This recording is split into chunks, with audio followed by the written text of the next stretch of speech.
네, 지난주에 삼성전자 매수를 권하지 않는다라고 말씀하셨는데 그 이후에 이번 주 전장 이슈도 있고 여러 가지 악재로 대폭락 중이에요. 앞으로 대응을 어떻게 할지 의견 주시면 좋을 것 같아요.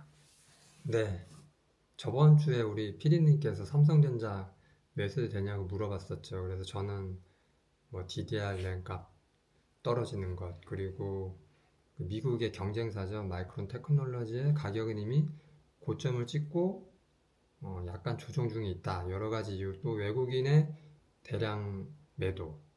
제가 하이닉스하고 삼성전자 합쳐서 금요일 하루에만 7조를 팔았다. 그런 얘기를 했었고요. 아마 누적으로 제가 촬영 끝나고 보니까 거의 20조를 팔았더라고요, 저번 주에. 그래서 음, 여러 가지 이유로 조금 매수 자리는 아닌 것 같다라는 얘기를 했었고요.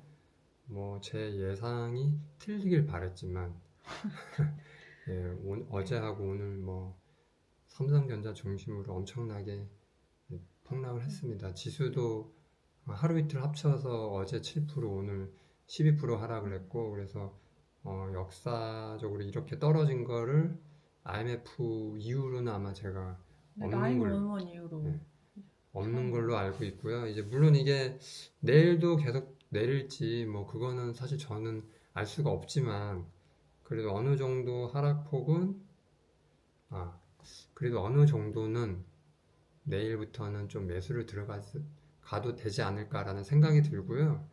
그리고 네, 그렇게 생각이 듭니다. 그래서 그러면 내일 장은 대응을 어떤 식으로 하는 게 아, 좋을까요? 그 내일장을 그 애들이 잘 들었으면 좋겠는데 예, 이제 그 내일은 분명 내일이나 모레가 됐든 언젠가 하여튼 내일 다시 하락을 할 수도 있고 아니면 내일 아침부터 반등을 할 수도 있어요. 근데 흔히 말하는 이제 신용잔고가 있잖아요. 저희들 신용잔고가 지금 한국 코스피하고 코스닥 합쳐서 한 5천조 정도 되거든요. 약간 내려서 좀 줄었겠지만 근데 신용이 한 35조 정도 되는데 이 정도면 퍼센트로 보면은 사실 신용잔고가 많은 편은 아니었거든요. 근데 이렇게 폭락을 했기 때문에 이게 뭐 신용 때문에 빠졌다라는 생각은 들지 않고요. 그리고 지금 미국하고 이란 전쟁이 있었어요. 기사 보면 알겠지만 나중에 미래에서 보실 분들은 기사를 좀 봤으면 좋겠고 기사를 찾아보면 이제 주말에 트럼프가 이제 이란을 공격해서 지금 전쟁을 하고 있는데 뭐 트럼프 말로는 뭐 한 3주 요 정도에 마무리된다고 하는데 이란의 저항도 만만치는 않은 것 같아요. 그래서 국지전이 계속 이렇게 뭐 게릴라전으로 해서 좀 길어질지 아니면 이게 그냥 뭐 진짜 트럼프 말대로 2, 3주 만에 끝날 수도 있을 것 같기 때문에 이거 전쟁 양상에 따라 이게 어떻게 될지 모르지만 중요한 거는 길어지든 짧아지든 이슈는 이번 주 내로 일단락이 됩니다.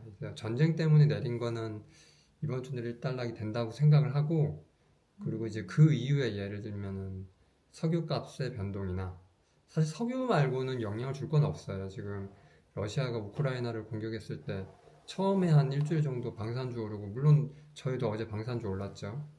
근데 그 이후에 러시아도 석유하고 천연가스 때문에 에너지주가 많이 요동을 쳤었는데 지금 이란은 사실 러시아보다 좀 더 임팩트가 크지 않죠. 그리고 사실 이게 대등한 그런 전쟁이 아니고 미국하고 이스라엘이 원팀이고 그리고 이란 혼자기 때문에 전쟁의 결과는 사실 정해져 있어요. 어떻게 이제 마무리가 되느냐의 문제지.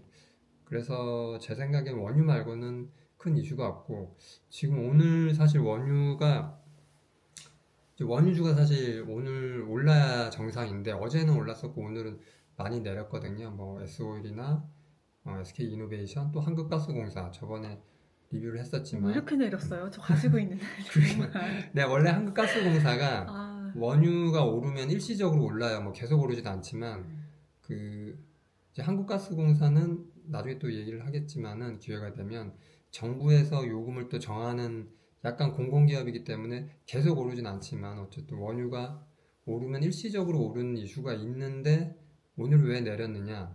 트럼프가 그 해협을 지나는 원유 수송선을 호우해 주겠다고 했어요. 그 유조선이 왔다 갔다 하는 건 자유롭게 해주겠다. 그 트럼프 입장에서도 원유가 오르면 미국에 인플레이션이 생기잖아요. 그렇죠. 그 인플레이션이 생기면 금리를 어떻게 되죠? 금리를 내리죠. 못 내리죠. 네. 인플레이션이 생기면 돈이 많아. 그러면 금리를 내리면 더 아, 올라가잖아. 네. 근데 지금 근데 트럼프는 내렸지 않나요? 지금? 좀? 내렸죠. 네. 내렸는데 인플레이션 그러니까 다시 올라가면은 원래 금리를 2번 내리려고 예정이 돼 있는데 인플레이션이 생기면 금리를 못 내리는 거야, 폼에서. 연준에서 금리를 안 내려도 되는 그런 대의명분이 또 생기는 거죠. 그렇기 때문에 가장 중요한 게 이제 원유거든요. 그 인플레이션 하는 것 중에 원유하고 뭐 집값 두 가지인데 사실 집값은 따로 별도로 한다면은 그래서 트럼프 입장에서는 오일 값을 잡아야 되기 때문에 이제 수송을 해주겠다 이렇게 발표를 해서 그 영향이 있지 않았나. 그래서 오늘 좀 원래 이런 원유값이 오르면 같이 올라야 되는데 네, 오늘 SK 이노베이션하고 SOL은 또 다른 이슈가 있었어요. 그 이란이 그 아람코 쪽에 무슨 공장을 뭐 폭파했다 이런 이슈가 있었던 걸로 제가 알고 있습니다. 어쨌든 한국가스공사도 그렇고 원유 관련된 정유주가 오늘 재미가 없었다.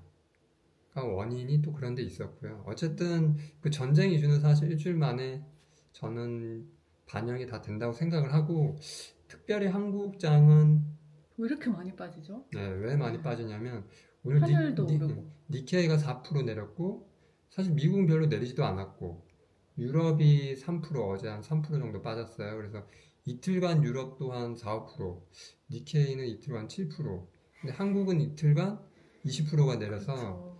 사실 그 정도 이제 오버 평가됐던 게 이제 제자리로 갔다라는 생각이 들고 그동안 너무 여당 쪽에서 그런 거를 좀 부스팅하는 바람에 네. 여러 좀 개인들이나 이제 자산가들이 지수 5천대 많이 들어왔죠. 부동산 팔고 막 수십억 되는 돈을 뭐 아무거나 사줘 이러면은 대표주 사는 거죠. 그래서 그런 돈이 굉장히 많이 네. 들어와서 아마 지금 그런 돈들이 본전이 됐거나 약간 마이너스가 됐을 거예요, 아마.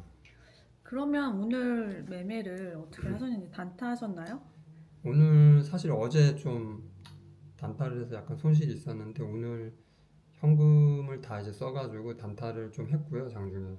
그래서 어제 손실 난 거 다 회복하고 이제 일부 제가 물려있던 종목의 일부분을 또 다시 현금을 해가지고 현금을 좀 쟁겨놨습니다. 그래서 전체 제가 포트폴리오를 간단히 얘기 드리면 지금 전체 포트폴리오에서 주식이 한 30% 그리고 현금, 그러니까 R현금이죠. R현금이 한 5%, 5에서 6% 정도 되고 나머지는 다 채권으로 돼 있거든요. 그래서 채권이 또 3월 뭐 이렇게 해서 순차적으로 이제 판매가 되는데 만약에 추가적으로 더 하락이 된다.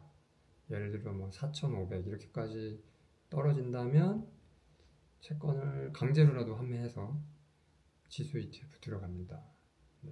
그럼 기회네요. 그때가 되면. 네, 저에겐 기회죠. 그래서 4,500, 4,600 뭐 이 정도로 보시는 그렇죠. 거죠? 그게 단기로 네. 빠져야 돼요. 그리고 음, 찔찔 흐르면서 빠지면 안 되고 오늘 어제처럼. 그렇죠. 그래서 만약에 내일 또 오늘 같은 7% 이상의 하락이 온다. 그럼 채권 하나를 환매해서 종가의 지수 ETF 들어간다. 이제 그렇기 때문에 저는 사실 만약에 많이 떨어져도 크게 걱정은 안 해요, 사실. 지금 난리 났어요. 다들 개미들 고점에 물려서 곡소리가 나고 있는데 마음이 아픕니다. 네, 그 멘탈을 잘 잡고 그렇죠. 네, 저희 채널이 냉정과 냉정하게 열정인데 이제 오늘 처음으로 이제 냉정에 관련된 영상을 찍게 됐어요. 그래서 우리 미래에 보시는 분이 누군가 있을 텐데 그분이 꼭 저희 오늘의 아버지의 냉정한 모습을 잘 기억하고 대응을 잘 했으면 좋겠어요. 그리고 이게 저 내일장에 대해서 간단히, 아니, 내일이 아니라 앞으로의 대응에 간단히 설명드리면 시나리오가 크게 두 가지가 있는데 내일 바로 반등한다라는 게 있고 그리고 내일 한 번 더 내리고 반등할 수 있어요. 왜냐면 이제 드디어 신용 매물이 나올 수 있는 구간이 됐거든요. 그래서 그 신용하는 친구들이 뭐 어떻게 나올지 모르겠지만 내일 만약에 반등을 못하고 오늘 미국장이 내리면 내일 반등을 못하겠죠, 당연히. 그러면은 내일 2시 이후에 이제 현금 분할 매수를 들어가면 될 것 같아요. 그리고 저는 이 하락장 뒤에 두 가지 또 이렇게 종목 단위로 두 가지 시나리오를 생각하는데 대장주가 바뀔 수가 있어요. 이번 하락장 이후에. 그래서 예를 들어 이때까지 반도체와 자동차 중심으로 지수가 올랐다면 이번 이제 반등으로 중형주 중심으로 장이 되거나 하면 코스닥 중심으로 갈 수도 있어요. 그리고 두 번째로는 기존 대장주가 다시 삼성전자나 아니면 현대차가 다시 이제 올라가는 건데 개인적으로는 삼성전자, 현대차가 전고점을 넘기는 좀 힘들지 않을까 싶고 그래서 당연히 지수도 전고점을 한동안 못 넘을 거다라는 생각이 들고 중형주 이때까지 이제 대형주가 오르느라고 주목을 못 받았던 중형주가 여기저기서 이제 좀 더 힘을 내지 않을까 그런 생각을 하고 있고요. 제 예상이 틀려서 기존 대장주가 갈 수도 있습니다. 그래서 그게 가게 된다면 또 다른 방향성이 나오겠죠. 그래서 일단은 내일은 지수가 반등하기 때문에 무조건 대형주나 지수 ETF 공략을 하고 하루 이틀 정도 끝난 다음부터는 대장주가 어딘지 잘 판단해서 반등 나온 거를 이제 환공한 다음에 그거를 대장주를 다시 살지 아니면은 그럼 중형주 지금 물려 있는 것들은 어떻게 하나요? 물려 있는 것들 예를 들면 저희가 가지고 있는 두 가지가 있는데 제가 크게 가지고 있는 건 이제 저도 사실 플러스 30% 갔다가 이제 오늘부로 그게 다 반납했는데 저는 그게 포트가 되게 컸죠. 근데 그 물려 있는 것들은 예를 들어서 하락폭이 크지 않다면 저는 제 생각에 반등이 크게 나올 수 있는 종목으로 갈아타는 게 좋다고 생각하거든요. 오늘 코스닥이 13% 내렸죠. 12%죠. 12% 정도 내렸는데 저는 정부가 코스닥을 좀 밀 수도 있다고 생각하기 때문에 코스닥 쪽으로 옮긴 것도 한번 고려를 해보고 그렇다면 코스닥은 바이오 아니면 2차 전지거든요. 근데 그 두 개 중에 저는 바이오 쪽이 좀 더 낫지 않나. 그래서 그거를 좀 이렇게 포트폴리오를 좀 바꾸는 좋은 기회가 될 수도 있다. 그럼 그 바꾸는 시점은 어느 때가 좋을까요? 사실 오늘이 제일 좋았는데 아, 오늘 아마 다들 정신이 없었었고 네. 쳐다만 보고 있었어요. 제가 뭐 오늘 저희 개인 일도 있고 일도 해야 되니까 저는 갈아탈 수가 없었고 그 메인 두 종목이 있는데 그러니까 제일 많은 종목은 갈아탈 생각이 아예 없고 두 번째 종목이 지금 마이너스 12%인데 네, 그걸 갈아타고 싶었지만 제가 팔면은 주가가 너무 많이 내리기 때문에 그냥 놔뒀습니다. 진짜요. 진짜 그랬고 그 마지막으로 이제 삼성전자 매동을 오늘 보여드릴게요. 여기 보면은 오늘 자, 삼성전자 매동을 보여드릴게요. 어제까지 외국인이 여기 보면은 외국인 있죠? 어제까지 엄청 팔다가 오늘 보면은 드디어 이제 좀 줄었어요. 그 보면은 2면 거의 뭐 1000억, 4000억대로 4니까 6천억인가 6천억 매겼고 드디어 개인이 오늘 팔았어요. 드디어. 네, 바닥 신호입니다. 이제 단기 바닥. 장기적으로 어떻게 될지 몰라요. 그리고 또 하나 보여드리고 싶은 게 전체적인 매동을 보면은 오늘 그날리를 쳤지만 외국인은 샀어요. 드디어. 그리고 기관도 외국인 샀고 기관이 좀 팔았죠. 외인이 그동안 이거 좀 판 겁니다. 어제 5조 팔고 금요일날 7조 팔고 이렇게 계속 팔다가 오늘 드디어 좀 사기 시작했으니까 여러 가지로 이제 바닥 시그널인가요, 이제? 근처가 왔다 바닥이. 내일 떨어질 수 있지만 내일이 마지막이다. 그리고 내일 바로 오를 수도 있다. 그렇군요. 그렇습니다. 그래서 오늘은 이것으로 시황을 마무리할까요? 시황을 짧게 마무리하고요. 네, 바쁘게 하니까 성투하시길 네. 응원합니다. 하여튼 다들 잘 살아남고 이렇게 힘든 날에도 멘탈 무너지지 않는 게 저희 채널의 존재 이유니까 투자는 계속되어야 한다. 계속 하셔야 너무 합니다. 어려워요, 근데. 어려운 건 맞는데 아무튼 계속 합시다. 네.